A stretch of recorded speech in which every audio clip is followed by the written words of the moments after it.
The High Rollers have come to Las Vegas, but they're not rolling dice. This week, the game's top players are at the Orleans Hotel, Casino, and Bowling Center.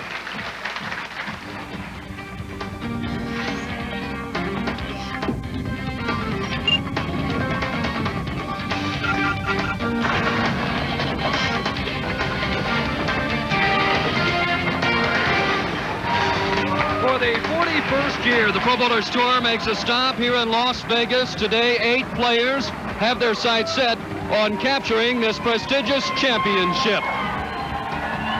Hi, everyone. I'm Phil Ferguson, along with my broadcast partner, Marshall Holman, PBA Hall of Famer. Just great to be here in Las Vegas. You know, in other sports, Marshall, football, basketball, baseball, even in hockey, try to inject a little bit more offense. Tough to do that in bowling, 300 being the ultimate score. Also, the scores have been relatively high over the past couple of years. So we're going to do something else, aren't we?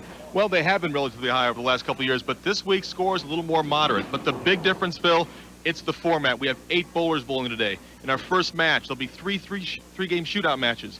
6, 7, and 8 will bowl. The winner will take on 4 and 5. The winner of the second match will take on number 3 and number 2, and then they'll bowl one game just like normal for the title. Should be exciting. Well, we have 8 players. We have a couple of injuries, and we'll talk about that throughout today's telecast, but one kind of sticks out. Well, that would be Chris Barnes. And Chris Barnes, 35 minutes prior to the first 8 games of match play, a bowling ball fell on his toe. It broke it in 2 places. He has 5 stitches. He is in a lot of pain. The fortunate thing for Chris is that the lanes were very, very tight. A lot of oil. He was able to throw the ball a lot slower. So with that slow speed and his mental concentration, somehow he's put the bad toe behind him, and here he is trying to win a tournament. Now let's take a look at the other competitors. Our tournament leader in search of his first PBA victory, Ryan Shafer, in the number 2 spot. PBA Hall of Famer, holder of 26 titles, Mike Aulby. Qualifying in the number 3 position, one of the most consistent players on tour, Doug Kent. Our 4th-seeded qualifier, one of only 2 players to eclipse the $2 million mark, Pete Weber. Seeded number 5, 1998 Rookie of the Year, Chris Barnes. In today's opening 3-player shootout, 9-time winner Bryan Goebel will go up against Wayne Webb, one of only 12 players who have won 20 or more titles. And our final qualifier, a non-winner on tour, Michael Tryniski.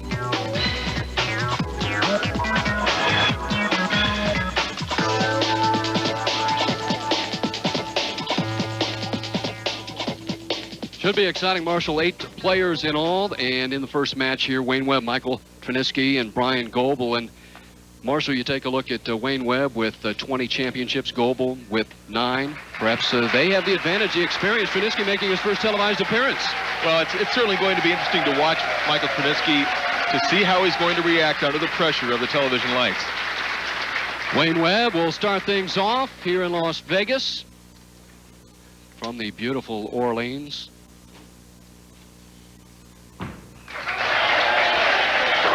There just leaves the 4-pin and trips it out, so Webb gets a break early on. Friendly roll for the veteran, Wayne Webb. Once again, 3 players. The opening match. Back over the first 3 matches, and then head-to-head in that title match. Good look at Bryan Goebel.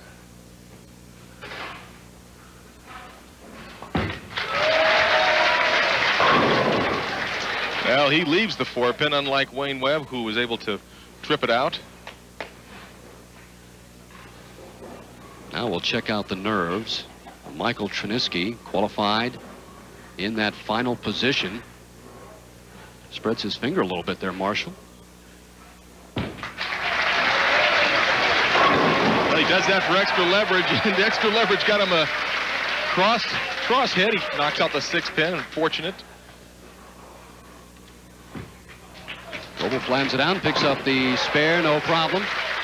And the right-hand lane is going to be, I believe, the easier of the 2 lanes. The left-hand lane doesn't hook as much. Condition going down 48 feet this week, so very, very heavily oiled, much straighter trajectory from all the players. Webb started off with a strike. He won the 1980 Tournament of Champions.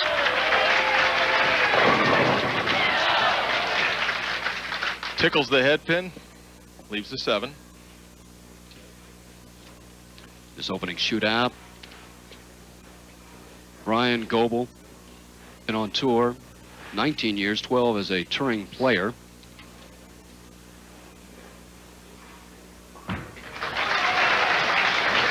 Beautiful shot.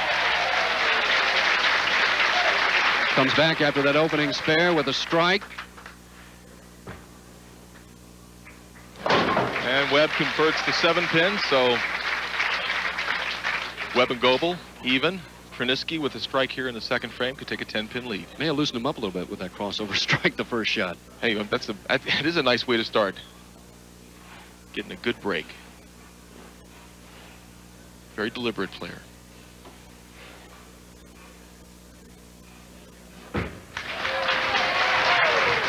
Puts it in there and kicks out the 10-pin. So Tryniski with that strike in the second frame, along with the Brooklyn in the first, and he has the early lead, a 10-pin advantage over Bryan Goebel and Wayne Webb, just the lone survivor in match one. We'll then head into match two. When you take a look at Webb, he kind of gets started and just gets going, like Earl Anthony used to do. Oh, and trips it out. Hey, he's got a little system on lane 63. He tripped out the 4-pin in the first frame. Now he trips out the 4 and the 9. He says, let me figure out that lane 64. I'll teach these guys how to bowl. Goebel, a no-show last year on television. 98, he won that Brunswick World Tournament of Champions, hometown in Overland Park, Kansas. Huge win for him.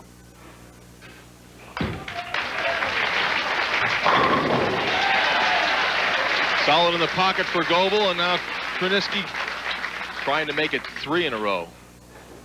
Goebel just evened up the match there, working on a strike in the second frame. And from 1981 to 93, Tryniski bowled in just 58 PBA tournaments in all, so he's really been just a full-time member for the past few years. Didn't come back, Marshall. What happened? Well, there's that left-hand lane that is very, very tight. It's the one that I said they'd have some problems with. That's the reason why he went Brooklyn in the first frame. If you let it go a little too far to the right, it just will not get back. It doesn't get the good traction onto the lane surface. There's the 1, 2, 4, and the 10. Needs to slide the head pin into the 10, just left of the head pin. Oh, and he makes a great try at it. So Tryniski with an open in the third frame. The leader early on here is Bryan Goebel from Las Vegas, match one. And we're back here in Las Vegas. Bryan Goebel, the early leader. Now let's take a look at what's in the bag. And it's Wayne Webb. He's got a Danger Pro HPH with a pin 4 inches from the axis with an extra hole 2 inches off the axis. Now with this long, tight pattern, Wayne needed a ball that would roll hard in the middle part of the lane, but wouldn't be too violent. And he needs a ball right now that'll figure out that right-hand lane. Strike, spare, strike for Webb. Sets it in there, so Webb with a double. Wayne making the proper correction. Ball just a little further left off his hand, did not let it. You can't allow the ball to get too far to the right. It will not hook back. Webb throws that right solid in the pocket. Pleased. Goebel working on a double.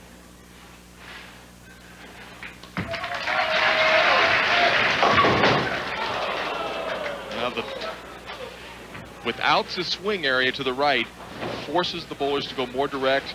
Goebel pays the big penalty, big 4. Tryniski coming off an open. Up now in the fourth.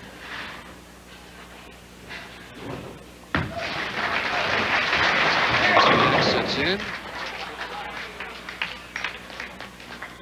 You can see Bryan Goebel's ball in lane 63 just cutting right through the center. 4, 6, 7, 10. He'll go for 2 of them. Maybe try and bounce something out, but 8 out is all it's going to be. So Wayne Webb with the early lead here in match one. Tryniski trying to pick up that 4-pin spare. Pretty straight. Able to do so. Yeah, no problem. Michael Tryniski making the spare. He switched balls. Although the strike balls aren't hooking very much either today. Webb a couple of fortunate strikes early. Now he's got the lead up in the fifth. Now, fortunate, he's talented. Great shot from Wayne Webb in the 5th frame. Solid in the pocket, increasing his lead.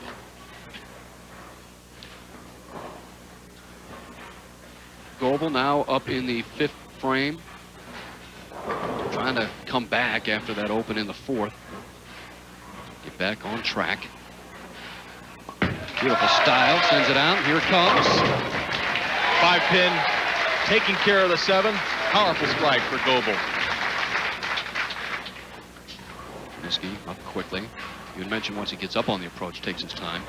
And this is a lane that's been giving him problems. Slow speed. Trips out the 4-pin. They're not giving up. Got to make Wayne Webb earn it. Michael Tryniski just a tad high in the pocket, but he gets the friendly roll, the 4-pin.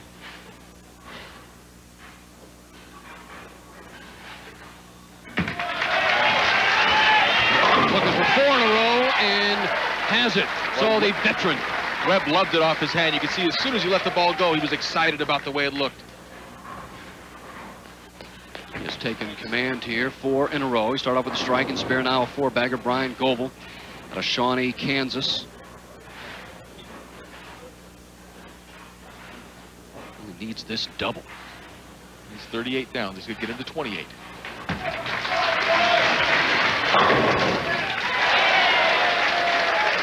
Boy, we got a little bit of late falling wood for Goebel as he just barely knocks out that 10-pin. Tryniski can get back in the ball game here with this strike. Would give him a double. Strike to get him back to 26 down. And it's going to be the 3-pin. Very difficult to trust the swing when the lanes don't hook.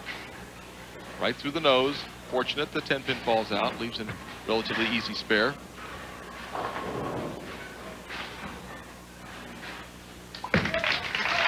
'39-year-old picks it up. So Tryniski and Goebel right now through 6 frames, trailing red-hot Wayne Webb. And Wayne Webb has the lead, leads by 28 over Bryan Goebel. And so Goebel and Tryniski have some work ahead of him. Tryniski now finds himself 36 pins to the rear of Wayne Webb, and Wayne Webb can just extend that lead if he strikes here in the 7th frame. Tough year for Webster last year. 9 cashes in 23 tournaments, coming out strong here in 2000.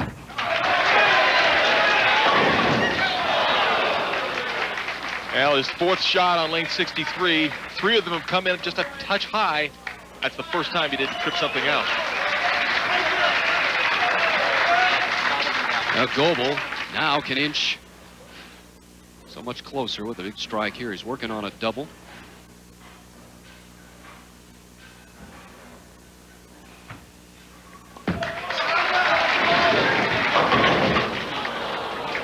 Once again, through the nose, 4-6 split. A little more comfort for this man, Wayne Webb. No problem with the spare for Webb.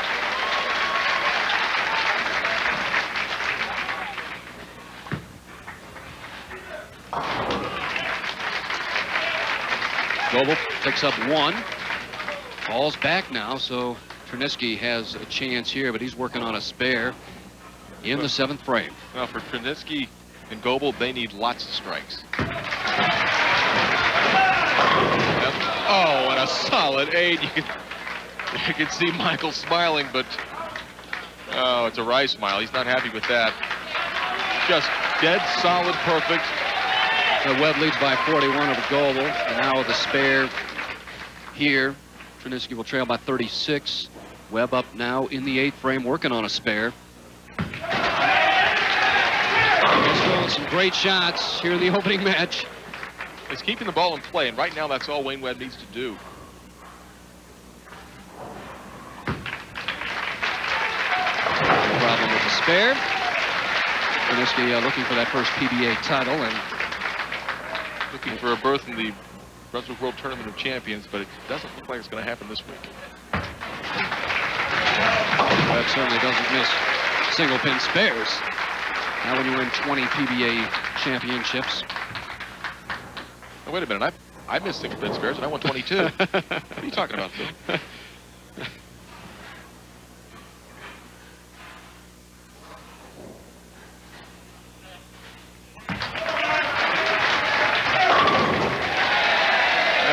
not giving up, but you can see a little bit of dejection in his attitude. Tryniski in the 8th frame. Goebel can strike out for 218. Wayne Webb going now at a 228 pace. And Tryniski just has to start striking here, starting in the 8th.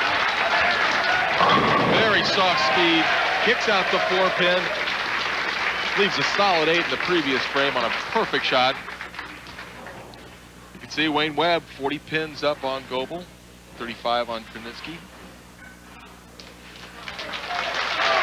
Wayne over the 9th frame. You bought a lot of tournaments, Marshall. Now with 3 players, does it affect your rhythm? No, actually, I don't think so, because the pace of play is very fast, as you can see.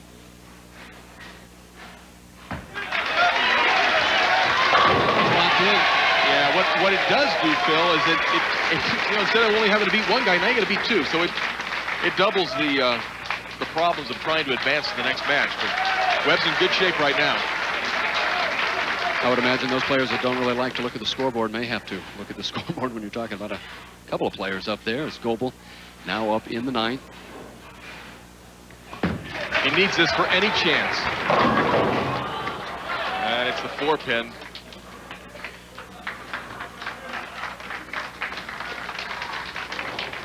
Now Tryniski in the same position to stay alive. Really a must shot here.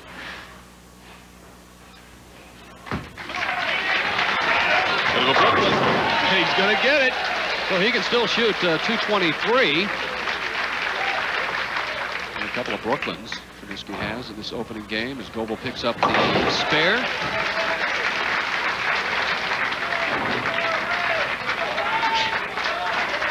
So Wayne Webb really, Marshall, right here in the 10th frame, can put an end to this with just a spare here in the 10th and solid count. Any kind of mark.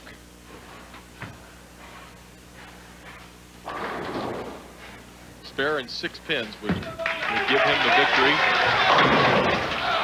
There's that 4-pin again, and you can see he's playing a very, very straight trajectory towards the pocket, not letting the ball go too far to the right because it just won't come back. Showing a lot of veteran savvy, keeping himself in play every frame. Well, if you let up a little bit on the speed, you're in trouble. Go right through the nose. Over a possible 198. If he strikes out, not enough. His wife watching at home, Kelly and Warren. As Wayne. Hang on, ball. Well, it got my interest up watching that ball go down towards the 4-pin. 6 pins, and Wayne will move on to match 2.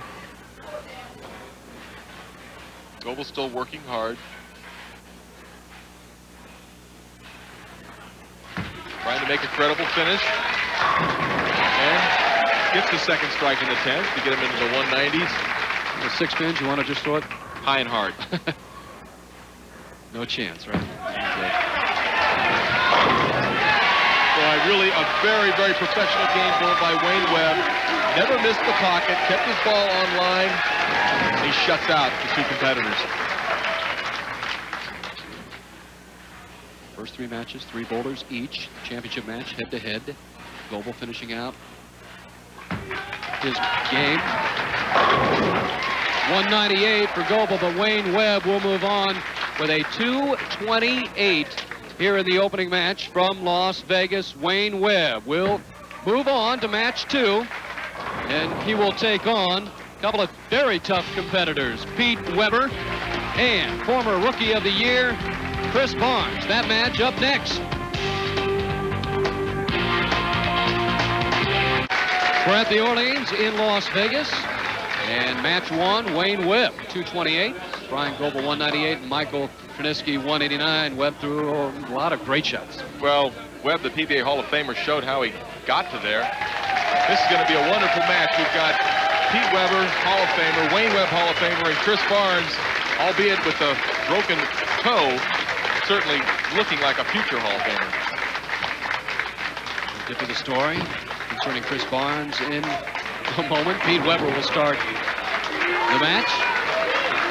Weber with 24 national titles, the 37-year-old out of St. Anne, Missouri. Slow speed for Pete Weber. strong wrist action and an opening strike. And now our first look at Chris Barnes. It's amazing he even finished this tournament, Marshall, and here he is on the telecast.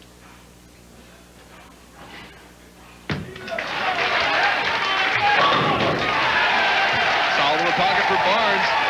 Fortunately for Chris Barnes, it's the left toe. If it had been on his right foot, his push-away foot would have been much more difficult, but still, it's a remarkable feat. Well, the 80 Player of the Year. Well, there's the 4-pin for Webb, and he hasn't changed anything from the first match, keeping the ball tight to the pocket. Certainly, the level of intensity goes up this game with all the titles between these three players. Webber with the strike in the opening frame. He has a double. When you talk about all those titles, Webber with 24, Webb with 20, and Barnes with a couple as Webb picks up the spare. And in talking with Barnes earlier, he said the key after breaking his toe was to keep himself in motion. He doesn't want to sit down. He doesn't want to have to wait, because that just makes things hurt even more.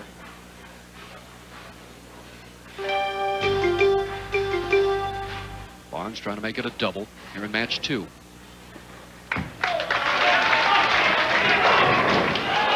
Solid 10 for Barnes. Thought he had it. He liked it off his hand. Webb started off with a spare here in match 2. He's back with a strike. Barnes switching balls, hard and straight at the 10-pin. He makes it, and anytime he's got to throw the ball harder, his accuracy is going to go down. Well, Pete Webber has the early lead. There you see it, Webber with a double. So he has a 10-pin advantage heading into frame 3 here in the Las Vegas Open. Great to have you by, Phil Ferguson, along with Marshall Holman here in the booth. Once again, 8 players. The televised finals, 3 matches of 3 players each. The title match, just the 2. Webber for 3 in a row. You see the intensity in Pete Webber's eyes. As much as his talent, that's the reason he has so many titles.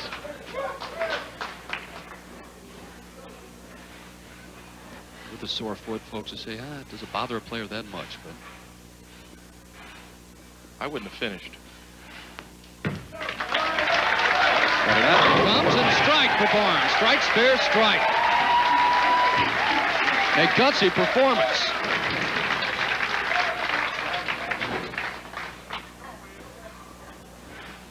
Take a look at Webb. He won 16 of his 20 PBA titles during an 8-year span from 1978 to 85. High. That's the first time Webb has missed the pocket. Fortunate just to leave the 6-pin, but you can see Chris Barnes in his last shot on the right-hand lane just high flushed it into the pocket. Great reaction, a lot of intensity.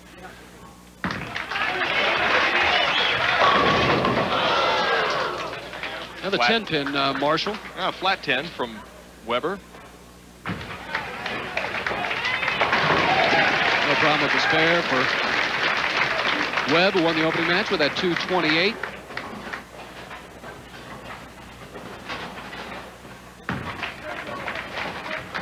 Webber switching balls, going with the ball with less friction to make the 10-pin, and takes care of business. Barnes now with the opportunity to cut into Webber's lead. He can take 10 pins off it right now with a strike here in the 4th.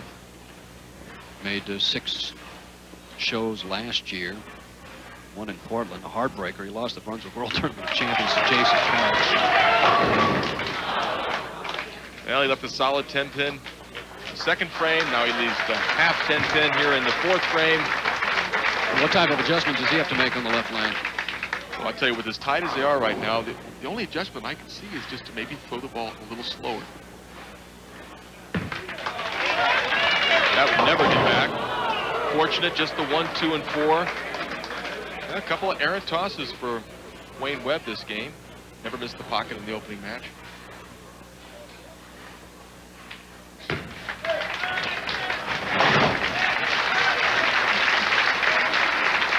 Every shot's an effort for that man.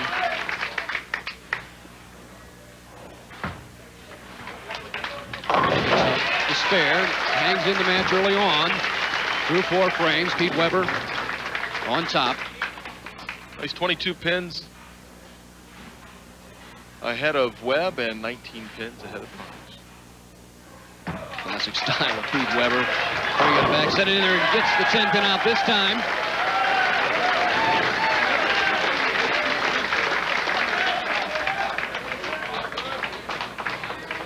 Barnes likes his right-hand lane. He's thrown a couple of strikes on the right-hand lane. Through 4 frames, Weber on top.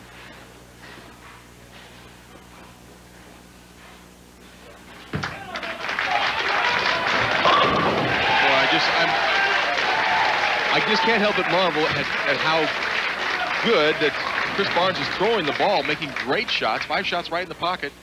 If it weren't for those 2 10 pins, he'd really be pushing Weber. Webb in the 5th. Not so certain that Webb might have changed balls. That ball looked like it hooked a lot more. Trying to find something to get himself back into the pocket and knock some strikes over. Spares right now aren't going to do it for Wayne Webb. No problem with that spare. Pete Weber up by 19 pins over Chris Barnes. 24 in front of Wayne Webb. Back with more in a minute.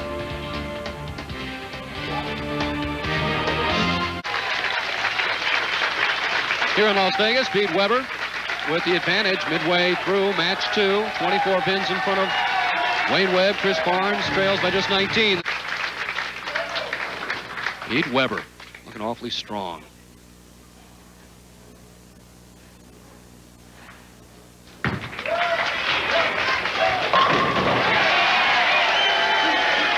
Left the 10 pin on lane 64 the previous time, but takes care of all of them. He increases his lead. Now let's take a look at what's in the bag. And for Chris Barnes, it's a Danger Zone Pro HPH. It's a stronger proactive cover stock that reads the middle part of the lane better and a smoother down lane. It's 5 pins to the axis. There's no extra hole in this ball. Uses the Brunswick target zone for a spare ball.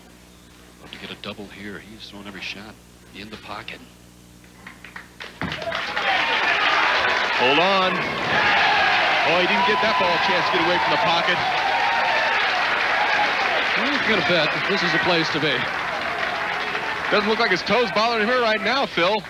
Boy, he is an intense guy. Boy, 3 hours before the telecast, he could hardly walk. I was talking to him. Wayne Webb in the 6th. A 10 pin, stubborn 10 pin for Webb. Barnes is using actually he's changed balls on me. He's using the right zone on the left-hand lane. On the right-hand lane, he's using that Danger Pro HPH.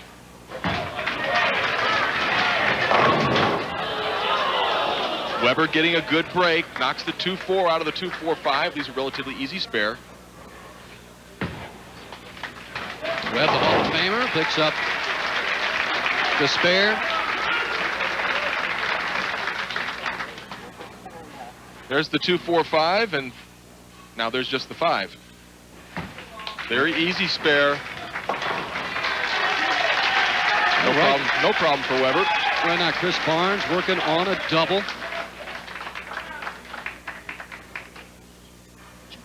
And right back in the match. He throws a strike here, inches closer to Pete Weber.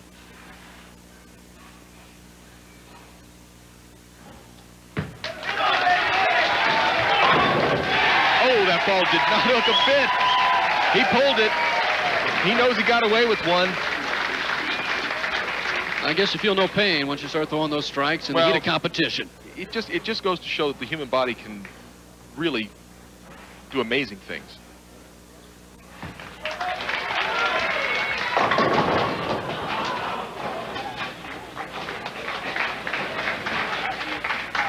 You see him wince just a little bit. He's got to be feeling it. I know when I saw him walk in this morning, he could really barely walk. He was limping a lot. Weber. Right back with a big strike in the 8th frame. Right now it's really Webber and Barnes going at it. Wayne Webb struggling. It is coming down to Webber and Barnes, and Barnes is throwing the purple ball in the left-hand lane. He's got the black ball in the right-hand lane. He's got a broken toe. He's thinking.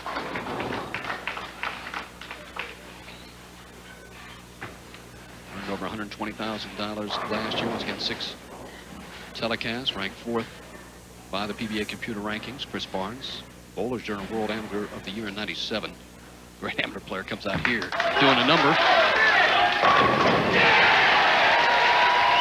Fans getting behind him a little bit now, Marshall. Well, he's not going away, Phil. Barnes now working at a 220, 229 pace. Actually takes a 2-pin lead over Pete Webber.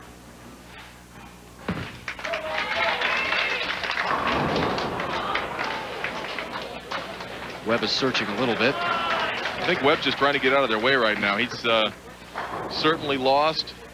Best he can do right now would be 212. Doesn't look like that's going to be enough. Wayne Bowl, the 3rd highest ABC sanctioned 4-game series. 278, 300, 290, and 298. Hit the pocket on all 48 shots during those 4 games as he picks up the spare. Quite a player over the years. So it's really between Pete Webber and Chris Barnes. Final 2 frames, Marshall. Now Webber right now with a chance to take that 2-pin deficit, make it an 8-pin lead, put more pressure on Chris Barnes.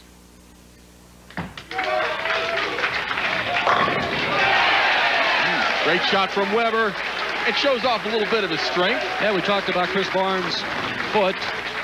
Ashley Marie, Pete's daughter, 14 years old, had surgery on her feet today, doing well. Now Barnes working on 4 in a row and can take back the lead. 8 pins down, looking to go 2 pins up.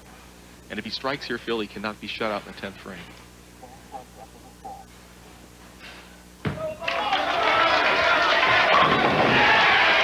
Beautiful strike. Show your PBA loyalty by becoming a member of the PBA Fan Club. Fan Club members receive quarterly newsletters, which include the latest inside information on the PBA tours, tips, interviews with the pros, discounts on PBA merchandise, contests. Membership is $14.95 plus $3 shipping and handling, and includes a PBA decal. For more information or to join, call 1-888-440-1340. Wayne Webb with a strike. Well, now he figured it out. It just took him a while. Well, great tournament for Wayne, and now it comes down to Webber and Barnes, 10th frame. Webber down by 2 pins. Not anymore. Oh, what a great match between Webber and Barnes.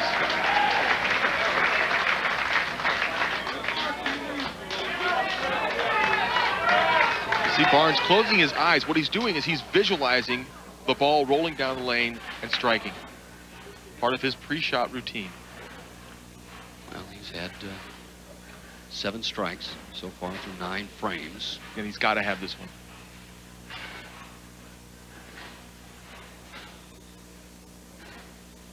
Take a little extra time.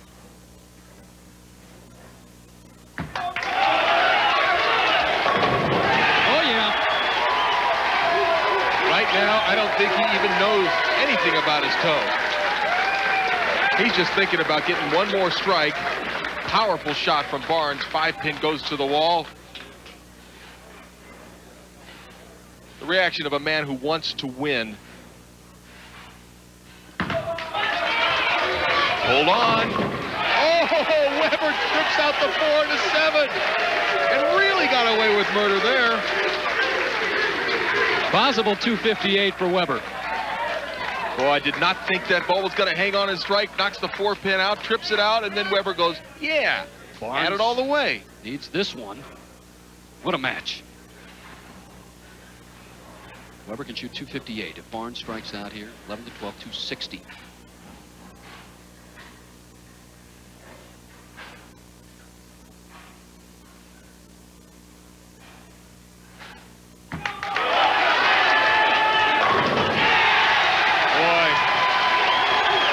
probably the best game that Chris Barnes has ever bowled, regardless of his physical condition. But it's still undecided. Webber strikes here. Barnes would need 9 to win. Webber needs them all. Webber only with 9. Great game for Pete Webber, 257. It may not be enough. 8 pins for Barnes, and he will move on. Marshall, you can't really go hard and straight. I mean, Oh no, he's got to stick with what's got him this far. He's got to go with the strike shot.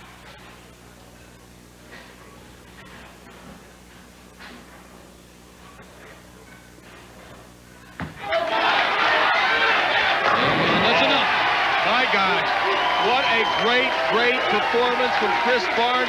260 to Pete Webber's 257. Well, they're standing up. Now they should. And Chris Barnes going to be standing up too. Coming up, we have our Score More with Brunswick tip. Marshall Holman takes an inside look at today's bowling balls.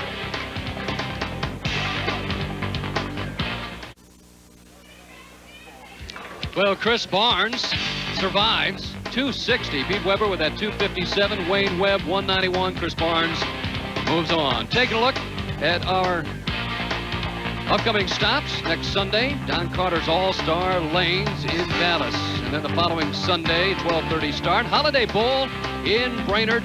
And the following Sunday at 12 o'clock. Bowlers Club, it's the Parker Bowl, the 3rd Empire State Open in Latham, New York. Now, here is this week's Score More with Brunswick tip. Marshall Holman talking about what's inside the bowling ball.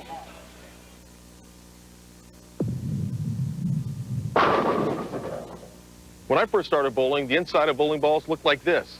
But today they've changed. Now we have shaped cores to help the balls roll more dynamically. Now to explain this a lot better than I can, we have Brunswick's Research and Development, Ray Edwards. Thank you, Marshall, and you're right. If we went back prior to 1980, looked at the inside of a bowling ball, all of them had a spherical core or a ball inside the ball. If we were to take and cut that apart and look at that core, we'd see that there was a heavier weight block material toward the top of the ball that was there to compensate for the fact that you're going to drill holes in that ball. As far as this design went, it was fine, but it wasn't very strong dynamically, so that no matter how you drilled that ball, it would do about the same thing on the lane. Today, we have the advantage of having high-speed computers that allow us to do 3D solids modeling on our desktops and start to understand how if we change and put a different shape on the inside of the ball, that we can actually take and change the rolling characteristics of that bowling ball. As you can see, there's many different core shapes that can be used in the bowling ball, and each one of those has been specifically designed for certain dynamic characteristics. And in order to take advantage of those characteristics, how that core rotates as it comes off of your hand and onto the lane will determine how strong or how weak that ball will be as it rolls down the lane. When we come back next week, Ray and I are going to show you how you can find your axis point so you can take advantage of this dynamic equipment. Coming up, match 3, Chris Barnes taking on Mike Aulby and Doug Kent in the semifinal shootout. And Marshall here in match 3. I think we need an injury report. A couple of players are hurt. Well, Doug Kent injured his back, and it goes in and out on occasion. He hurt his back yesterday. We watched him in practice. Well, it started out very, very slow. Worked his way into a little better rhythm, and just have to wait and see.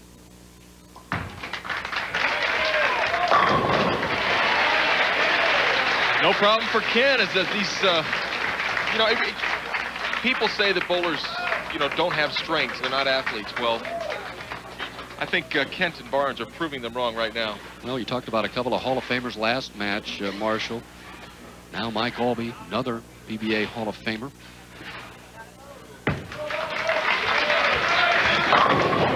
He's the only lefty in our top 8.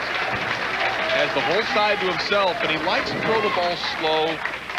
All the oil in the lane really affords him the opportunity to use his A game. Speaking of an A game. A plus. Yeah. Barnes with a 260 to move on.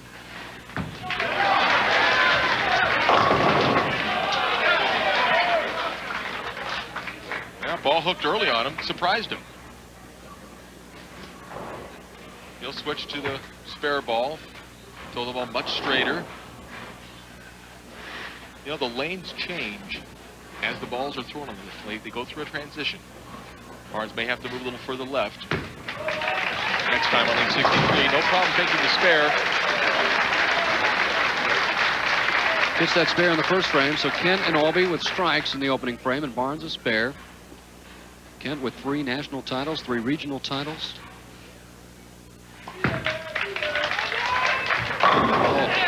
Kent, a very strong player, as comfortable throwing the ball hard and straight as he is hooking the ball, throwing it slow, has all the different kinds of shots. Starts with a double. And Aulby, when you take a look at 26 titles. Earl Anthony with 41, Dick Weber and Don Johnson, also with 26, Mark Roth up in that group.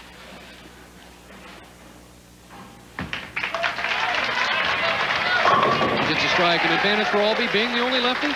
Well, it's probably an advantage for Aulby just being Aulby. He's very, very opportunistic. When he gets a chance at a victory, he more often than not goes right through the door. Barnes in the second frame cashed in 18 of 26 events last year, on his way to earning over $123,000. That ball hooked early as well. Has he lost some speed? Well, I think he's lost his release a little bit. Instead of staying right up the back of the ball, looks like he might have turned a little bit early. It looks like it hurts a lot more when they don't all fall down.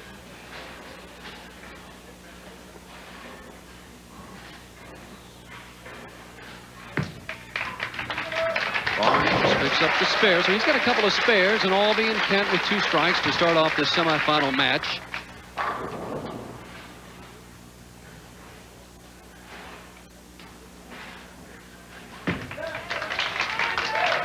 He's got it rolling. Well, Kent, 3 shots, 3 strikes, all perfect. You know, if Aulby has any kind of advantage right now, it's the fact that he does like to throw the ball slow, and he's playing the outside trajectory, so he's got good angle coming into the pockets. We take a look at his career earnings. If he wins this tournament, he'll be just a few $100s short. $2 million. Only 2 other players made more than $2 million in the sport. Another strike for Aulby. That's 3 in a row. And he told me, he said, you know, he's flying out tonight so he can get home to watch his son CJ play hockey in that traveling league. He has 4 games this weekend. Can't miss that. He's a big hockey fan, rooting for the Islanders. CJ's been playing a lot of hockey in the last few years, and Dad's going to enjoy watching. So Barnes, a couple of spares. Better shot.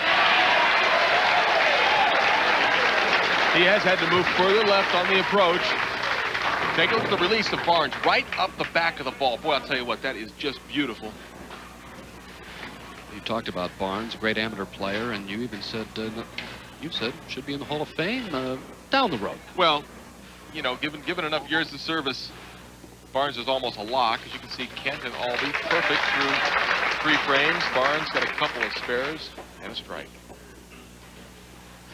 Powerful upper body as Kent trying to make it 4 in a row. And he has 4 in a row. And now let's take a look at what's in the bag for Mike Aulby. And it's a Danger Zone Pro HPH. The pin is 4 inches from the axis. Extra hole 2 inches down from the axis. Strong proactive cover stock.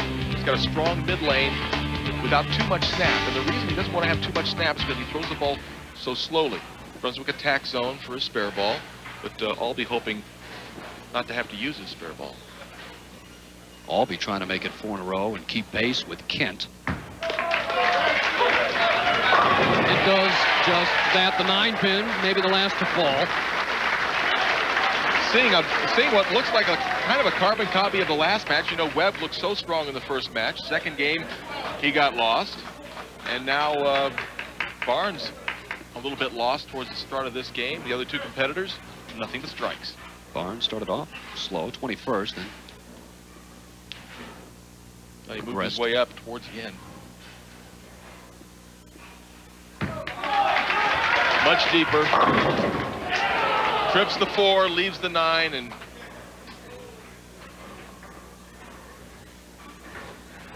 unable to figure the lanes out here. This semifinal match for Chris Barnes. Kent has had no problem figuring out the lanes. 4 right in the pocket, up in the 5th frame.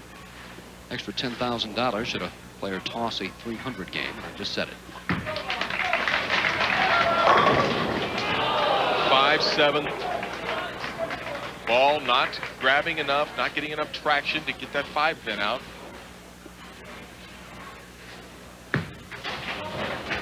Picks up the spare. Barnes clean through 4 frames. Couple of spares, a strike and spare, but Aulby on top with 4 in a row. This is a very makeable split. The way to do it? Well, needs to get the ball to the right-hand side of that 5-pin, knock it into the 7. He'll move a couple boards deeper on the lane to the left. Throw just like a strike. Caught too much of the 5-pin. It's an open frame for Kent. And I left the door open now for Mike Aulby. You know, you spoke about Aulby shooting, you know, with the possible 300 game. He's done that already. Could he be the first man to do it twice? Well, he's got a long way to go. We had a couple of shows last year in Taylor, Michigan, finished 4th, and the Brunswick Pro Source Open in Wichita finished 5th.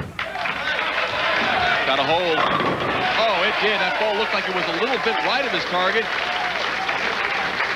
It hung in there. Mike Aulby, as I said, opportunistic. Opposition opens, Aulby right there with the strike to increase the lead. Well, the knowledge of the game, Mike Aulby, work ethic, keeps himself in shape. Just 39 years old. I mean, Anthony with 41 national titles, certainly not out of range for Aulby, who has 26. Barnes up in the 5th. Pretty deep. Ball still hooking high on him. Barnes with a strike in the 5th. Mike Aulby, though, the player to beat. Aulby has the first 5 strikes and leads here in the semifinal match.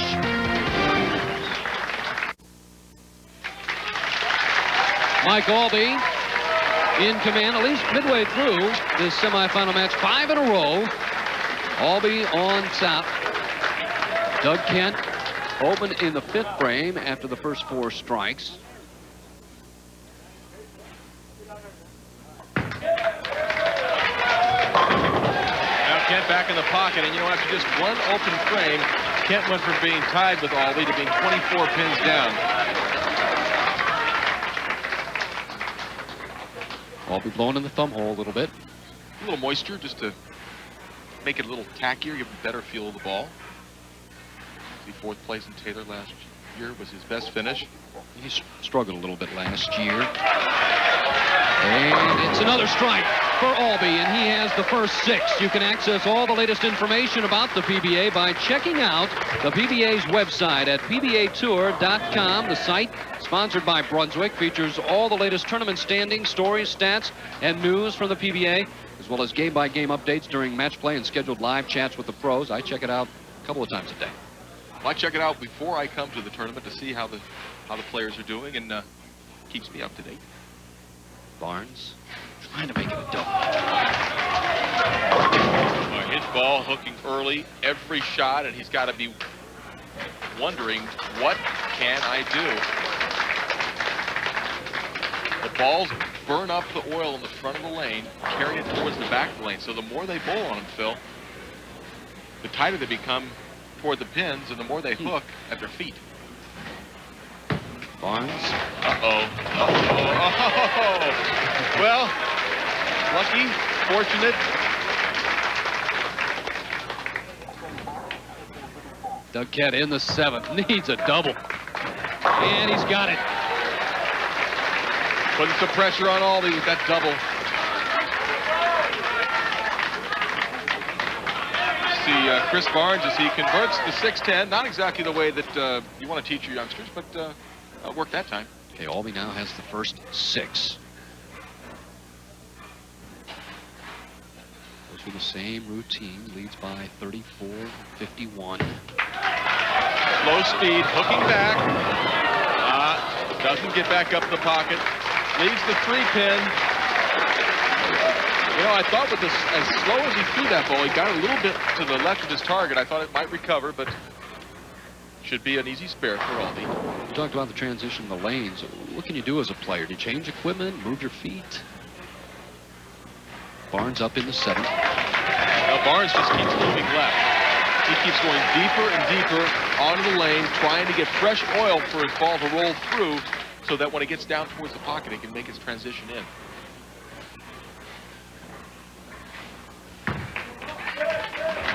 No problem with the spare for Now, Aulby makes the spare, excuse me, Phil, for Barnes. Barnes is running out of time, but this gentleman right here, Doug Kent. In the fifth frame, he hit the pocket. Yeah, and he's still right in the match.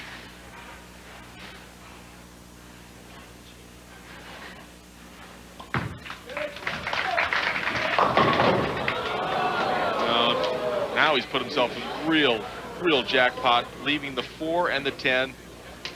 And he's got to try and make this. Got to try and get the ball left of the 4 pin, slide it into the 10. Aulby up like a cat, getting ready to pounce on that, huh? Yeah. In the 8th frame, Aulby, once again, 6 strikes, a spare. And he leaves the 7-10. Well, now does Kent go for the count, or does he try and make this? Aulby opening up the door with a 7-10 split. He's going for it. Nope. Just gets the count. Tries to bounce it out. 172. To 171 in the 8th for Kent. Right. Aulby just takes the 7 pin. Yeah, 172. That's right. 172 in the 8th for Kent.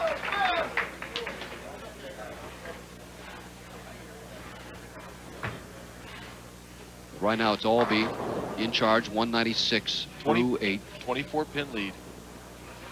And Barnes is back in the match. If he can strike here, will it come back? Looks like it. Oh my gosh! Well, it didn't come back, but the pins responded. He knocks the 2 pin out. Somebody's watching over Chris Barnes right now. He'd like to have had him watching over him a couple days ago when that ball fell on him. Barnes sitting down, but he has a double and right back in the match, Marshall. Well, Barnes just 27 down. Kent 24 down. It's certainly a very interesting pinfall for Barnes. There's the 2 pin, there's the 7 pin. Looks like the head pin came over and knocked the 2 pin out right at the end. Yeah. That was fun, wasn't it? Puts himself right back in the match. Doug Kent. There's an open in the 8th, so he's up in the 9th now. Doug Kent can shoot a possible 231. Aulby working at 236 pace right now. Kent not laying down. He's still working at it. Aulby with spare striking out is 236. Chris Barnes, chance for 239. Interesting, Mike Aulby. I mean, he does not even get close to the foul line when he slides. He's back quite a few feet. As long as you can do it with repetition. Same all the time for Aulby. And Aulby fortunate just leaving the 6 pin. He's got to crank it up a little bit. Yeah, the ball cut right through the heart. It could have been a wide open split. And this man knows the importance of this shot. Once again, using that closing of the eyes to see his ball rolling down the lane before he even throws it as part of his mental imagery. I don't think he wants to throw it the same way he did last frame, but he got a strike. Working on a double. Barnes, the former Rookie of the Year.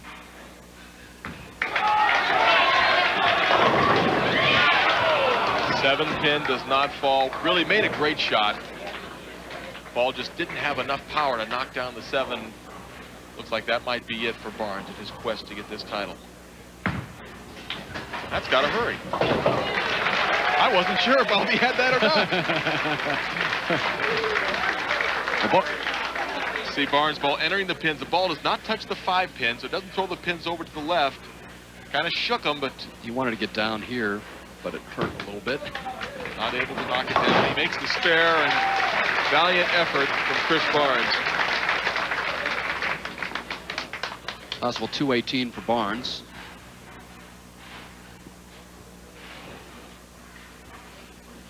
Trails by 28 to Aulby. Kent in the 10th.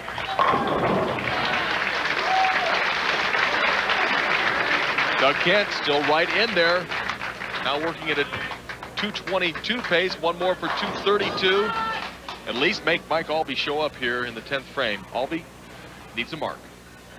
A couple of tenuous shots for Aulby the last 2 frames. That one looked cleaner off his hand. Oh, it was. That's what he needed. In the clutch, Aulby coming through in the 10th frame. Classic strike. And for Doug Kent, 2:32, the best he'll be able to bowl this game, and it should be just a little bit short.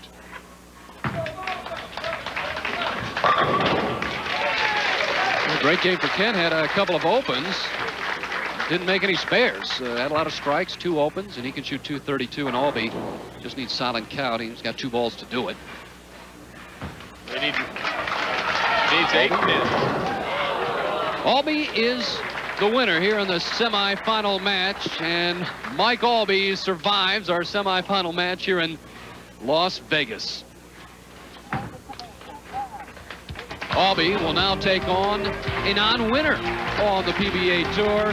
It'll be Aulby going up against Ryan Shafer when we come back. Welcome back to the Orleans in Las Vegas. Take a look at how we got to this championship match. Boy, Chris Barnes in match 2. What a gutsy performance. And wasn't enough, though, in match 3 as Mike Aulby comes through with that 235. Well, let's take a look at some of the other finishers, 9 through 24 here in Las Vegas. And Norm Duke, boy, he missed by 2 pins of making it to the top 8. So heartbreaker for Duke. And Leno Monticelli, the only Hall of Famer, not from this country, just had a great tournament, finished 12th. Parker Bone III, last year's PBA Player of the Year.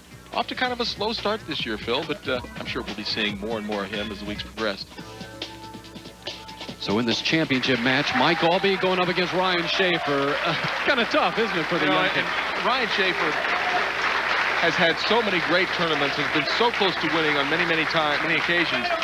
And now if he wants to do it, he's going to have to do it against this man. The great, the opportunistic, the Hall of Famer, Mike Aulby. First shot, title match.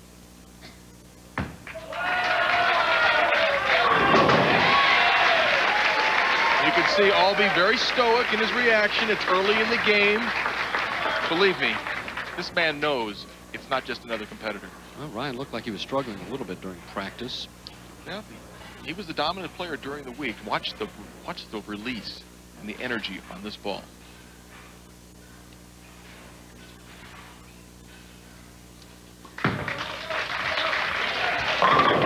Struggling with the first shot, a strike.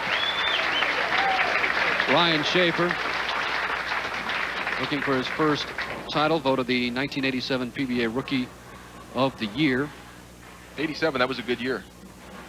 How did you do? 87. Oh, you know, funny you should ask, Phil. I was Player of the Year that year. Thank you. And you didn't win a title, did you? Yeah, you mentioned that, didn't you? Shafer trying to make it a double.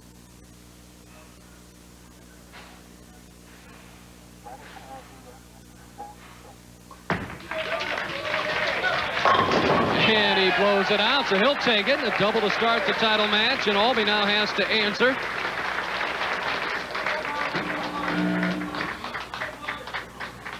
Aulby taking a little bit more time. There's Robert Paravia. He is Director of Bowling Operations here at the Orleans. What a beautiful facility, Marshall.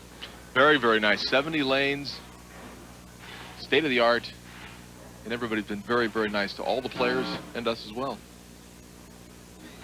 Everyone's nice to you, Marshall. Just follow you. Aulby in the second. Funny release. Will it get there? Oh, it got there plus 6-8 for Aulby. It looked a little different off his hand. He kind of flipped it out there a bit, but ball stayed in the pocket, hooked through, leaving the 6 and the 8. Needs to get the ball to the right-hand side of the 6 pin, slide it into the 8. You can see it really looked good all the way down. Leaves himself a difficult split. The odds aren't good for Aulby to pick this one up. Got a hook, and it hooked too much. That's 26 in the second for Aulby.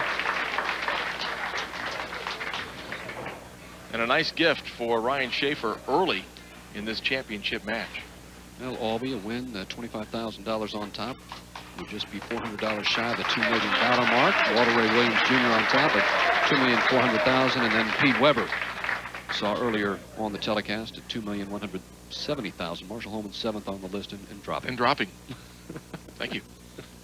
The better speed still leaves the 6-pin.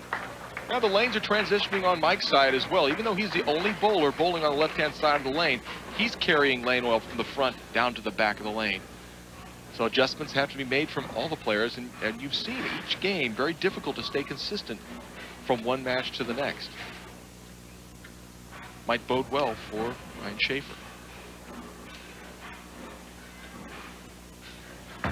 Aulby trying to just pick up the single pin spare and move on into the 4th frame. So Aulby with a spare in the 3rd after that open, and now Ryan Shafer finds himself a pretty good position early on.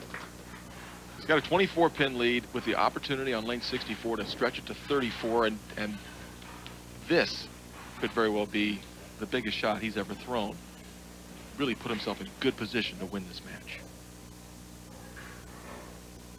A lot of loft.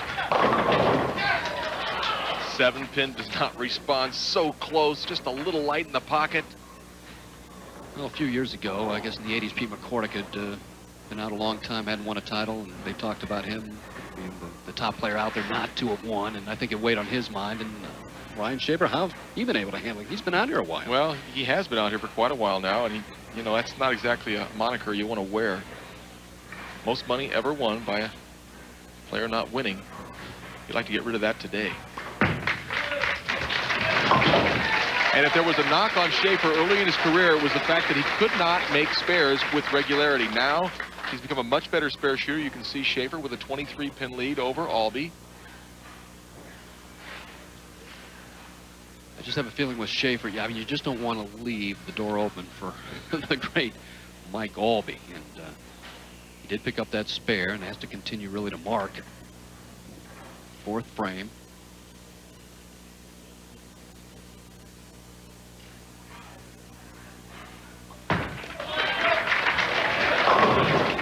Oh, yeah.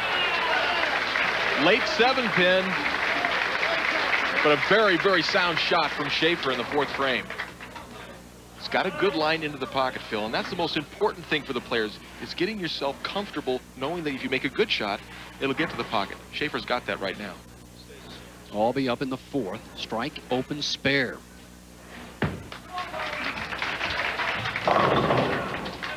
Well, Aulby with a little highlight reel on lane 64. He was high in the 2nd frame, light here in the 4th. Mike, the only player to have ever been named both Player of the Year and Rookie of the Year.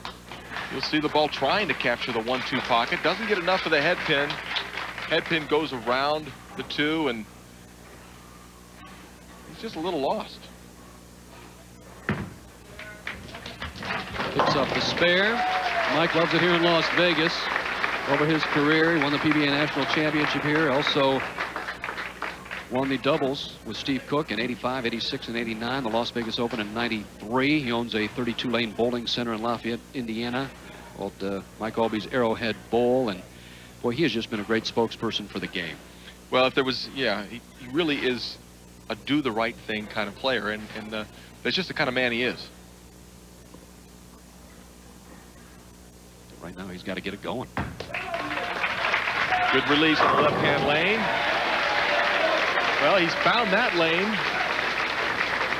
Lane 64 is giving him problems. Shafer now up in the 5th. Finds himself in the same situation he was in last time on this lane, with a chance to increase his lead.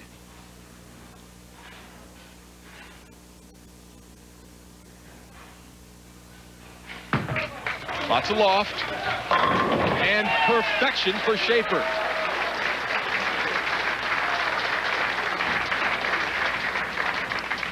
He wants a re-rack. And Phil, in order to get a re-rack, it's got to be your first order of business. So he saw the pins, didn't like them, asked for the re-rack. Led the tournament this week with a average better than 228. A couple of appearances last year, finished 3rd in the Tucson, and a fourth-place finish in the Brunswick-Jennings Petraglia Open in New Jersey. So he was granted the re-rack, and maybe he called that because this is such a huge shot. Well, you know, it's possible, or more probable, that it was just the one and the three pins weren't set to his liking. When you're playing that deep inside, you want the pins really right on spot. Will it get there? Flat 10 for Ryan Shafer, making quality shots. Great week, 19-5 match play, record first time as tournament leader. He's been very close a number of times. First time in this position. 33 pins in the lead with the spare. Shafer with the spare. Mike Aulby has some work ahead of him when we come back.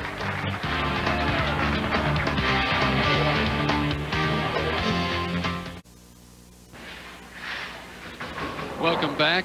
We're picking it up here in the 7th frame. Ryan Shafer. Well, while we were away, Shafer with an opportunity to really do some damage. He did some, but he did it to himself. Left the 4, 7, and the 10. Was not able to convert it. And now Mike Aulby finds himself just 10 pins down in the 8th frame. Strike for Aulby in the 8th. So both players now have strikes in the 8th frame. Aulby 134 through 7, and Shafer at 144. Not over, Marshall. Shafer possible 234, Aulby possible 224 with a strike here in the 9th frame. Mike Aulby can even up this match and put all the heat on Shafer, who has never won a tournament. Came in high last time, left the 6th pin. To tie it up. Almost the 7-10, doesn't get the carry on the 7 pin. The 10 pin falls late. Shafer still up by 10. It could have been a disaster for Aulby if that 7-10 stood up.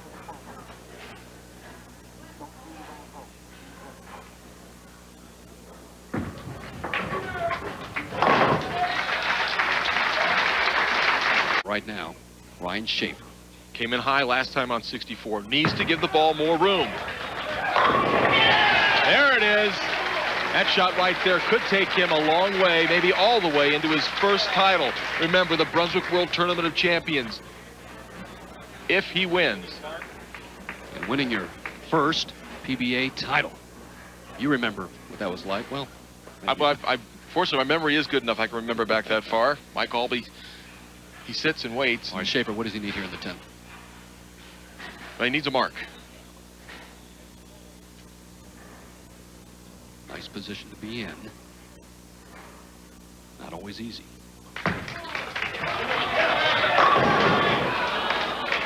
Well, he made a great shot. Just left the 10 pin.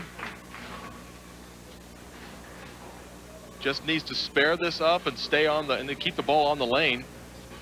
The best Aulby can do, 204. Shafer, spare strike, 213. This is for the championship. Hard, and he's got it. And we talked about earlier the fact that Shafer had always had problems with spares earlier in his career. Now, the 10 pin that he made in the 10th frame is going to take him to the winner's circle. Just needs 2 pins to claim his first victory.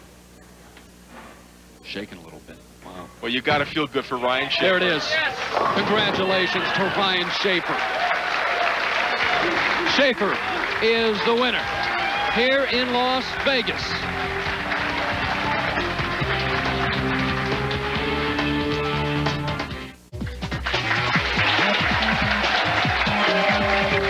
Well, the final score, Ryan Shafer defeated Mike Aulby 2-11 to 2-02 in a thrilling title match. Now let's take a look back at today's key moment thus far. It's the Ginkoba moment of concentration. And Phil, it was Chris Barnes. He needed 8 pins in the second match to defeat Pete Weber. Boy, he concentrated. He got all 10 of them. Moved on to the next match, and that's today's Ginkoba moment of concentration. Think better. Think Ginkoba. Well, Ryan Shafer, his first career PBA national title. Congratulations to Ryan, winner of the 2000 Las Vegas Open. Next week, we'll be in Dallas. Catch all the action on ESPN at 2 o'clock. This has been a presentation of ESPN, the worldwide leader in sports. For more, log on to ESPN.com, part of the Go Network, go.com.